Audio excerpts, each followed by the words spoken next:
अस्सलाम वालेकुम। मैं आपको ऐसे लेक्चर्स में क्लास 9 के फ़िज़िक्स के chapter physical quantities and measurement के लेक्चर 9 में खुशामदीद कहता हूँ। आज के लेक्चर में हम Khyber Pakhtunkhwa text book board की किताब में मौजूद न्यूमेरिकल प्रॉब्लम्स को हल करने की कोशिश करेंगे। आप चाहें तो आज के लेक्चर को स्किप कर सकते हैं, वरना वीडियो को आखिर तक देखकर इस्तिफ़ादा हासिल करें। वीडियो का बाकायदा आगाज़ करने से पहले आपसे गुजारिश करते हैं कि हमारे चैनल को सब्सक्राइब कर लें और साथ में मौजूद बेल के बटन को भी दबा दें ताकि इस चैनल पर नए आने वाले लेक्चर्स का नोटिफिकेशन आपको मिल सके।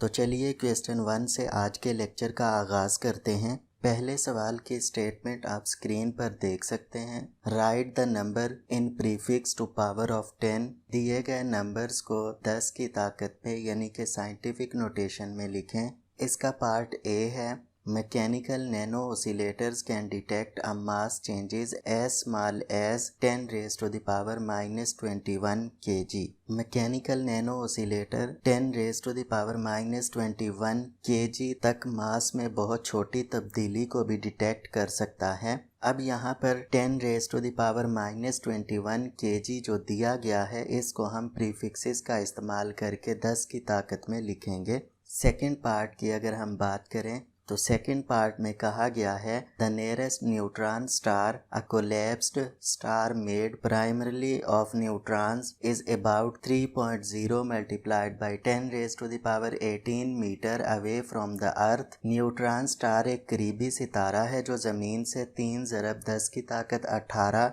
मीटर की दूरी पर वाक़ है। और पार्ट सी है earth to sun distance is 149.6 million kilometre. ज़मीन से सूरज तक का फासला 149.6 मिलियन किलोमीटर है। इन तीनों हिस्सों में हमने प्रीफिक्सेस का इस्तेमाल करके साइंटिफिक नोटेशन में लिखना है। तो कैसे लिखेंगे, आइए देखते हैं। पहले हम बात करते हैं पार्ट ए की। पार्ट ए में सबसे पहले हम गिवन डेटा लिखेंगे। हम लिखेंगे mass is equal to 10 raise to the power -21 kg। अब प्रीफिक्सेस के इस्तेमाल के लिए हम 10 रेज़ टू द पावर -21 को स्प्लिट करके 10 रेज़ टू द पावर -18 और 10 रेज़ टू द पावर -3 लिख सकते हैं। लिहाजा मास इक्वल हो जाएगा 10 raise to the power -18 multiplied by 10 raise to the power -3 kg। अब अगर हम -18 और -3 को ऐड करें तो ये हमारे पास वही दोबारा -21 आ सकता है। अब हम जानते हैं कि 1 kilo 10 raise to the power 3 के इक्वल होता है। लिहाजा हम किलो की जगह पर 10 रेज़ टू द पावर 3 लिखेंगे। तो मास इक्वल हो जाएगा 10 raise to the power -18 multiplied by 10 raise to the power -3 multiplied by 10 raise to the power 3 gram के। तो 10 रेज़ टू द पावर -3 और 10 रेज़ टू द पावर +3 आपस में cancel हो जाएंगे और मास इक्वल हो जाएगा 10 रेज़ टू द पावर -18 ग्राम के। अब हम जानते हैं कि 10 रेज़ टू द पावर -18 को आटो कहते हैं, इसलिए हम 10 रेज़ टू द पावर -18 की जगह पर 1 आटो लिखेंगे। तो मास इक्वल हो जाएगा 1 आटो ग्राम के। अब हम पार्ट बी की बात करते हैं। डिस्टेंस हमारे पास गिवन है जो कि इक्वल है 3.00 multiplied by 10 raise to the power 18 metre के। अब हम जानते हैं कि 10 रेज़ टू द पावर 18 को एक्सा कहते हैं। लिहाजा हम 10 रेज़ टू द पावर 18 की जगह पर एक्सा पुट करेंगे तो डिस्टेंस बन जाएगा 3.0 एक्सा मीटर। तो चलिए अब हम पार्ट सी की बात करते हैं। पार्ट सी में ज़मीन से सूरज तक का फासला दिया गया है, जिसे हम लिख सकते हैं distance is equal to 149.6 million kilometre. अब हम जानते हैं कि 1 million 10 raise to the power 6 को कहते हैं, इसलिए हम मिलियन की जगह पर 10 raise to the power 6 put कर सकते हैं। तो डिस्टेंस हमारे पास इक्वल हो जाएगा 149.6 multiplied by 10 raise to the power 6 kilometre. अब हम जानते हैं कि kilo 10 raise to the power 3 होता है, इसलिए हम किलो की जगह पर 10 raise to the power 3 put करेंगे तो डिस्टेंस इक्वल हो जाएगा 149.6 multiplied by 10 raise to the power 6 multiplied by 10 raise to the power 3 metre के। तो 10 रेज टू द पावर 6 और 10 रेज टू द पावर 3 आपस में ऐड हो जाएंगे और ये बन जाएंगे 10 रेज टू द पावर 9। तो हम डिस्टेंस को लिख सकते हैं 149.6 multiplied by 10 raise to the power 9 metre. अब हम जानते हैं कि 10 raise to the power 9 giga होता है, तो 10 रेज टू द पावर 9 की जगह पर हम गीगा पुट करेंगे तो डिस्टेंस इक्वल हो जाएगा 149.6 गीगा मीटर के। तो चलिए अब अगले सवाल की स्टेटमेंट की जानिब बढ़ते हैं। An angstrom is a unit of length commonly used in atomic physics defined as 10 raised to the power minus 10 metre which is the order of the diameter of an atom। एक angstrom जो लंबाई का unit है जो आमतौर पर atomic physics में इस्तेमाल होता है, जो 10 raised to the power minus 10 metre के इक्वल होता है, जो एक एटम के कुतर के बराबर होता है जो कि 10 raised to the power minus 10 metre के बराबर है। इसमें पार्ट ए है how many nanometres are in 1.0 angstrom, यानी कि एक एंगस्ट्रम में कितने नैनोमीटर्स आ सकते हैं। पार्ट बी है how many femtometres are fermis are in 1.0 angstrom, यानी कि 1 एंगस्ट्रम में कितने फेम्टोमीटर या फर्मी आ सकते हैं। फर्मी असल में लंबाई का यूनिट है जो आमतौर पर न्यूक्लियर फिजिक्स में इस्तेमाल होता है। और पार्ट सी है how many angstroms are in 1 metre, के 1 मीटर के अंदर कितने एंगस्ट्रम्स होंगे। इस सवाल के 3 हिस्से हैं, तो पहले हम फर्स्ट पार्ट की बात करते हैं। हम जानते हैं कि 1 एंगस्ट्रम इक्वल होता है 10 raise to the power minus 10 metre के, तो हम 10 raise to the power minus 10 को स्प्लिट करके लिख सकते हैं 1 angstrom is equal to 10 raise to the power minus 1 multiplied by 10 raise to the power minus 9 metre, यानी कि 10 raise to the power minus 1 और 10 raise to the power minus 9 add होके 10 raise to the power minus 10 हो जाते हैं। अब हम जानते हैं कि 10 raise to the power minus 9 असल में नैनो होता है, तो 10 raise to the power minus 9 की जगह पर हम नैनो पुट करेंगे तो 1 एंगस्ट्रम इक्वल हो जाएगा 10 raise to the power minus 1 nanometre के। हम 10 raise to the power minus 1 को 1 डिवाइडेड बाई 10 भी लिख सकते हैं, तो 1 एंगस्ट्रम इक्वल हो जाएगा 1 डिवाइडेड बाई 10 नैनोमीटर के। और जब हम 1 को डिवाइड करते हैं 10 पर तो आंसर आता है 0.1, तो 1 एंगस्ट्रम इक्वल हो जाएगा 0.1 नैनोमीटर के। अब हम पार्ट बी की बात करते हैं, जिसमें कहा गया था कि एक एंगस्ट्रम के अंदर कितने फेम्टोमीटर्स होते हैं। तो सबसे पहले हम लिखेंगे 1 angstrom is equal to 10 raise to the power minus 10 metre. अब हम दोनों साइडों पर 10 raise to the power minus 5 multiply करेंगे।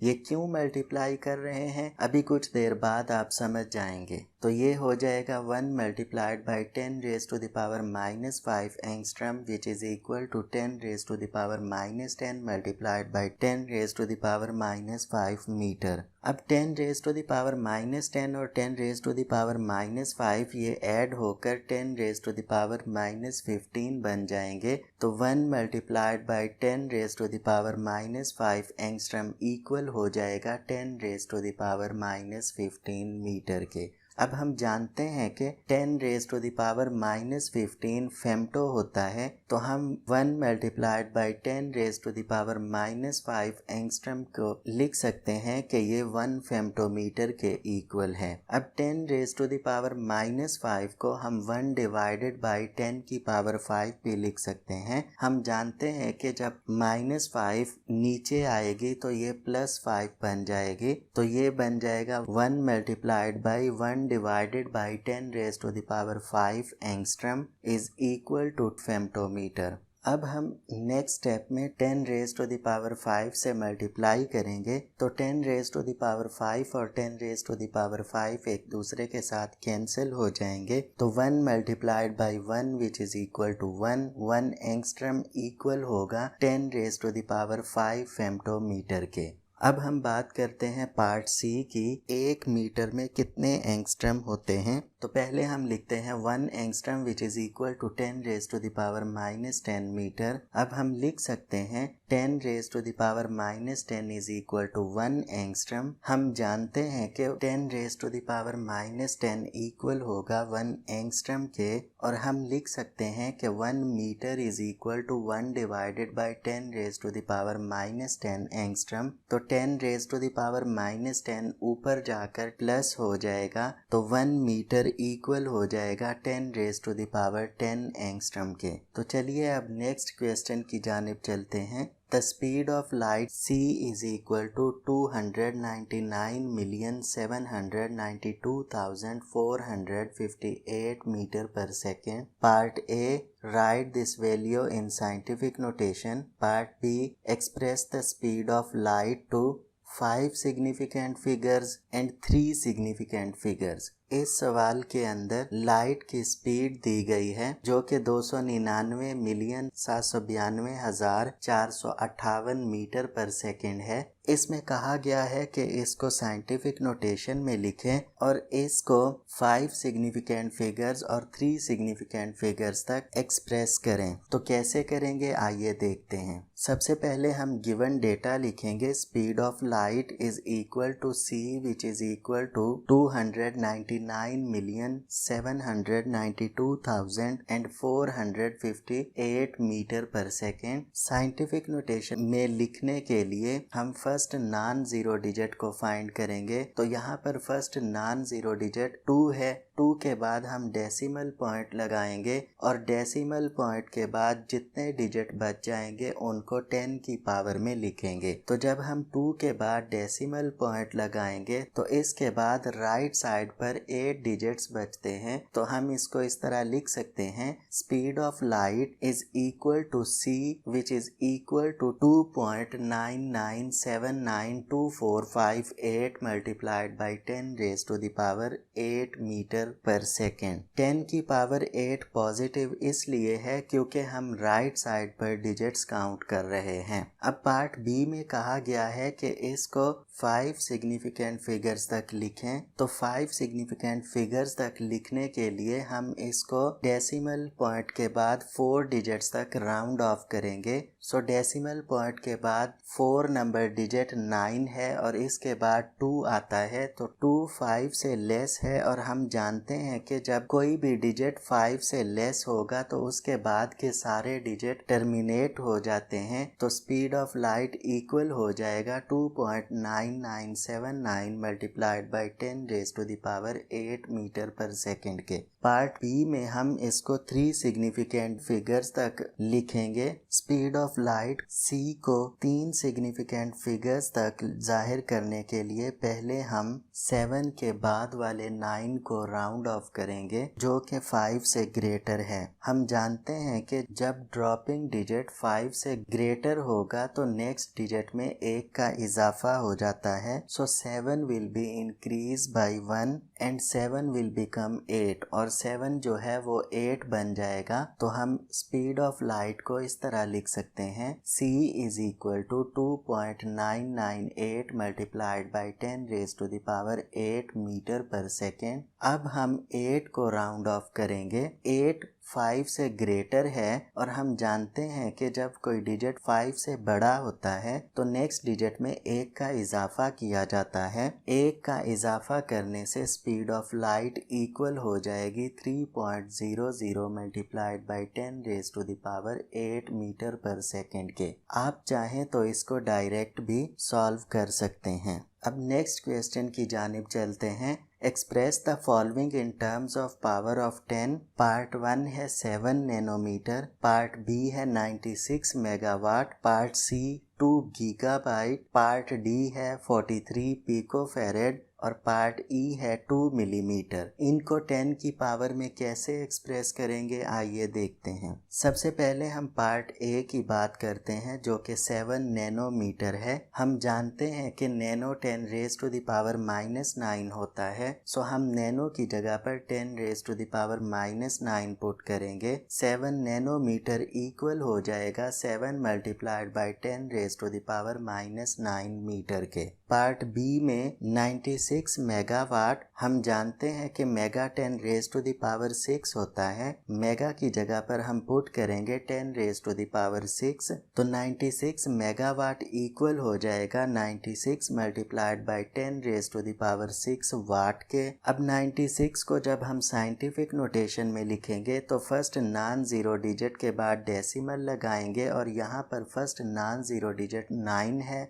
9 के बाद जितने भी डिजिट होंगे वो 10 की पावर में लिखे जाएंगे। तो हम इस तरह लिख सकते हैं 96 megawatt is equal to 9.6 multiplied by 10 raise to the power 1 multiplied by 10 raise to the power 6 watt. अब 10 रेज टू द पावर 1 और 10 रेज टू द पावर 6 आपस में ऐड हो जाएंगे और ये बन जाएंगे 10 रेज टू द पावर 7। तो 96 मेगावाट इक्वल होगा 9.6 multiplied by 10 raise to the power 7 watt के। पार्ट सी में 2 गीगाबाइट है और हम जानते हैं कि giga 10 raise to the power 9 के इक्वल होता है। तो हम गीगा की जगह पर 10 raise to the power 9 put करेंगे तो 2 गीगाबाइट इक्वल हो जाएगा 2 multiplied by 10 raise to the power 9 byte के। पार्ट डी है 43 पिको फेरेड। हम जानते हैं कि pico 10 raise to the power -12 के इक्वल होता है, लिहाजा पिको की जगह पर हम 10 raise to the power -12 put करेंगे तो 43 पिको फेरेड इक्वल हो जाएगा 43 multiplied by 10 raise to the power -12 farad के। 43 को जब हम साइंटिफिक नोटेशन में लिखेंगे तो फर्स्ट नॉन जीरो डिजिट जो कि 4 है, इसके बाद डेसिमल पॉइंट लगाएंगे और इसके बाद जितने डिजिट होंगे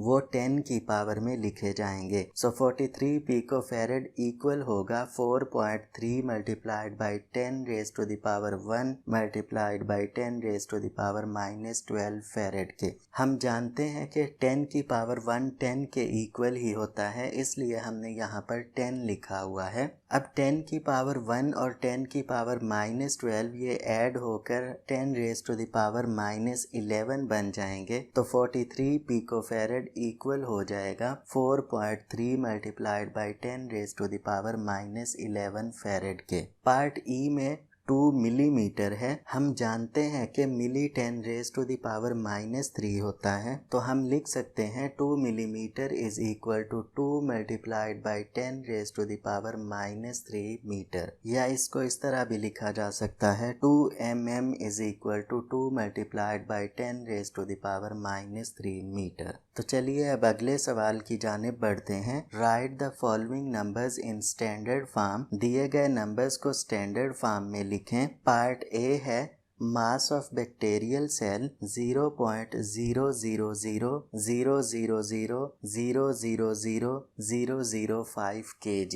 ये एक बैक्टीरियल सेल का मास दिया गया है kg में। पार्ट बी में डायमीटर ऑफ सन है। Diameter of sun 1,390 million metre. सूरज का कुतर दिया गया है जो कि 1,390 मिलियन मीटर है। पहले हम पार्ट ए की बात करते हैं। पहले गिवन डेटा लिखेंगे। Mass is equal to 0.00000000005 kg। तो सबसे पहले हम फर्स्ट नॉन जीरो डिजिट को फाइंड करेंगे जो कि यहाँ पर 5 है। 5 के बाद हम डेसिमल पॉइंट लगाएंगे। एक डेसिमल पॉइंट ऑलरेडी मौजूद है और एक हम इंसर्ट कर रहे हैं। इन दो डेसिमल पॉइंट के दरमियान जितने भी डिजिट होंगे वो 10 की पावर में लिखे जाएंगे। अब दोनों डेसिमल पॉइंट्स के दरमियान 12 डिजिट हैं तो मास इक्वल हो जाएगा 5 multiplied by 10 raise to the power -12 kg के।